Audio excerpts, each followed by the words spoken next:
Hello guys, welcome to my vlog again guys.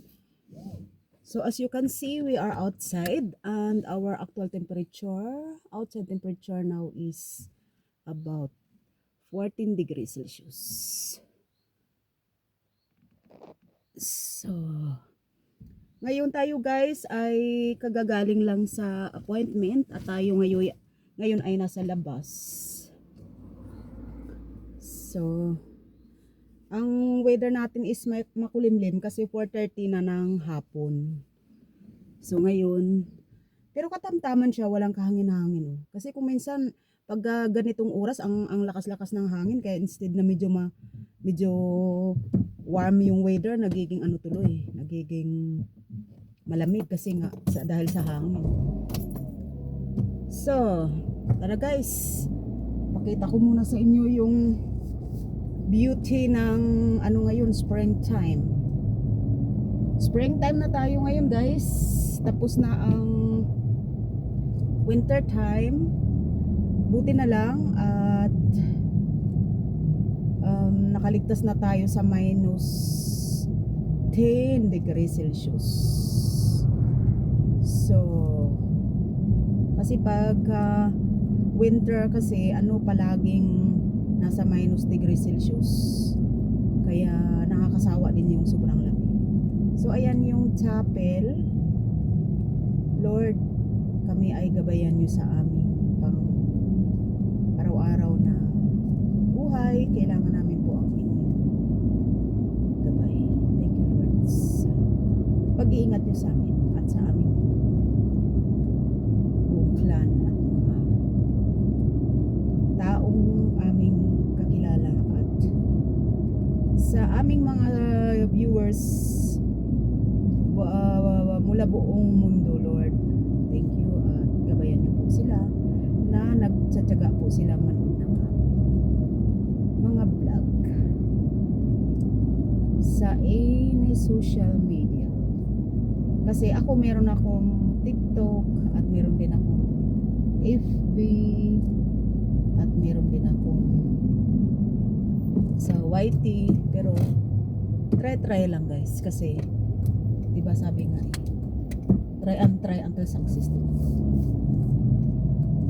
Kasi kung hindi tayo mag-try ng hindi natin alam so mas maganda magtiyaga lang tayo magtiyaga lang tayo sa buhay, tiyaga maglakad, tiyaga mag trabaho, tiyaga gumising sa alas 4 ng madaling araw para magbiyahe pa puntang ating hanapbuhay or negosyo, kung ano man na ginagawa natin araw-araw kasi importante, di ba? Kasi yung iba minsan nagsasabi sila, ay magkano lang naman ang kita mo dyan. Hindi ganun guys, dapat hindi nyo sabihin kahit magkano ang kita ninyo, kahit 100 pesos a day ang kita ninyo, bukod pa sa pamasahe or kasama na yung pamasahe doon, at least guys meron kaysa wala. Kasi ang importante kumikita kayo, di ba? Yun importante kumikita kayo araw-araw, kahit pabarya-barya lang yan. Pag naipon mo yan ng 5 buwan hanggang 3 taon, 4 na taon, sigurado guys na yan, may ipon na yan. So ganun ang gawin ninyo. Kasi ako dati nasanay din ako sa utang-utang, hiram dito, hiram doon.